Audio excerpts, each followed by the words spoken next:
नमस्कार मंडळी, मी अपेक्षा आपल्या या यूट्यूब चॅनलवर अगदी सर्वांचं मनापासून स्वागत करते. तर आज आम्ही कळंबोलीच्या मार्केटला जाणार होतो किराणा भरण्यासाठी. तर चला म्हणलं एक व्हिडिओ बनवूया. आता तुम्हाला आज कळंबोलीचं मार्केट दाखवते. त्या अगोदर घरून इथं किराणा वगैरे लिहून घेतला सगळ्यात अगोदर, तर कारण किराणा लिहिल्याशिवाय काय जाता येत नाही.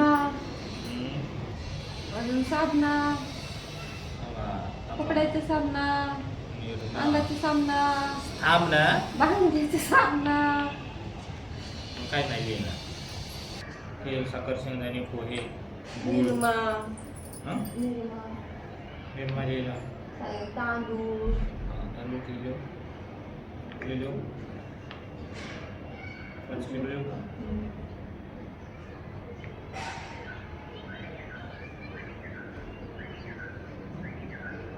इंद्रायणी आहेत का? आणि मग काय घरून सगळा किराणा लिहून झाल्यानंतर किराणा दुकानात पोहोचल्यानंतर मग तिथे गेलं सुद्धा काही आठवतात काय काय घ्यायचं काय काय नाही. बरेचदा असं होतं की जे लिहून गेलो ते तिथं नसते आणि जे लिहिलं नाही ते तिथं असते. मग किराणानं कधी कधी डबल होतं, कधी कधी कमी होऊन जातं. तर किराणा लिहिला, किराणाची चिठ्ठी देऊन टाकली. आणि मागच्या वेळेस जेव्हा आम्ही इकडे चक्कर मारली होती तेव्हा धनासाठी वॉच घेतली होती आणि ती कमी करायची होती. तर खूप दिवस झाला आम्ही इकडे आलोच नव्हतो, तर ती काही कमी करलीच नव्हती. तर मग आज आलोच होतो ती देखील कमी केली. आता किराणा भरायला ना बराच वेळ लागतो, एक एक सामान देताना आणि बघून पण घ्यावं लागतं, कारण इतक्या दूर आम्ही दरवेळेस काय कधी येत नाही, कधीतरी चक्कर होते, म्हणून थोडं सावधगिरीनंच घ्यावं लागते. मागच्या वेळेस इतकी गनिमत झाली की 5 किलोच्या तांदूळाच्या जागी 3 किलो तांदूळ घेतले आणि त्यांनी 5 किलोचे पैसे देखील घेतले होते. म्हणून यावेळेस म्हणलं चला आपण थांबूनच किराणा भरूया. त्याच्यामुळं आम्ही इथं बाहेर बसलो आणि किराणा वगैरे पॅक करून मग गाडीमध्ये टाकून दिला आणि मग थोडंसं इथं मार्केट फिरायला घेतलं, कारण इथं छान असं मार्केट आहे. कपडेसुद्धा छान भेटतात. आता घ्यायचे तर नसतात पण मना डोळ्याचं पारणं भेटतं ते सगळं. तर इथं बघितलं कपडा वगैरे काय भेटते. एक ब्लाऊज पीस देखील मला घ्यायचं होतं पण जसं पाहिजे तसं काही नव्हतं, म्हणून मग सगळं फिरूनच घेतलं. साड्या वगैरे खूप सुंदर सुंदर असतात, प्राईस पण तितकी सुंदर असते, म्हणून आपण फक्त बघायचं, घ्यायचं काय नाही. ज्यावेळेस घ्यायचं असेल ना त्यावेळेस माझं मन खूप चलबिचल होत असते. इकडेच काही जास्त येत नाही, कारण इकडं कळंबोलीचं मार्केटमध्ये काही दुकानं आहेत ज्या आपल्या सोयीच्या आहेत, पण काही दुकानं खूप जास्त महागडे आहेत, जे की तुम्ही बघू शकता. रोडला छोट्या छोट्या मुलींच्या फ्रॉकच्या इथं 600-700च्या प्राईज होत्या.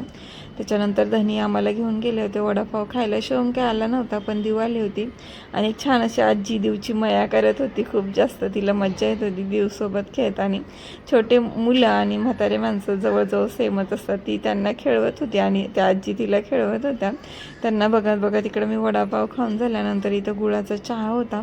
धनी बोलल्यानंतर मी देखील पहिला घेतला, कारण त्यांना तर काय प्यायचं नव्हतं. म्हणलं असं मी पण पहिल्यांदा फर्स्ट टाईम इथं गुळाचा चहा घेतला होता. आणि चहा घेऊन झाल्यानंतर अजून थोडा वेळ मार्केटमध्ये इकडं तिकडं फिरलो. आमचा किराणा वगैरे भरून झालाच होता आणि मग थोडं फिरून आल्यानंतर आम्ही निघालो घराच्या दिशेने. आता बराच वेळ झाला होता आणि शिवम देखील आमची वाटच बघत होता, म्हणून म्हणलं चला आता जाऊया. जाताच्या वेळेस काहीतरी गाडीत खायला घ्यावं म्हणून घरूनच आणलेली तर मी मोसंबी सोबत घेतली होती, पण आम्हाला काय जाताना लक्षात नाही राहिलं खायचे, पण मग येताना कामाला आली.